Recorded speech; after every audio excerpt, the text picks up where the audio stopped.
Net में जैसे question पूछे जाते हैं वैसे ऑलरेडी आपके लिए क्लास को फॉर्म किया गया है। देखिए यूजीसी नेट जेट मजमून हमारा उर्दू है। आज का सवाल जरा गौर से पढ़िएगा।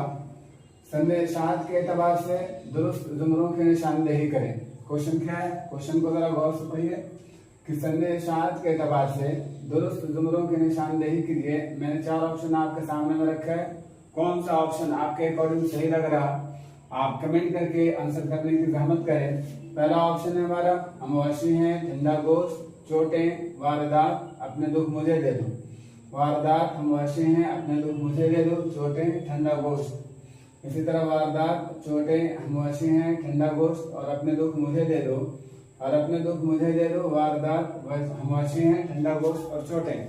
आप जरा से एक और काम करेंगे साथ में कि अगर आप क्वेश्चन तक आपकी रसाई हो जाती है तो आप इतना जरूर बताएंगे कि कौन सा अफसाना किसका है।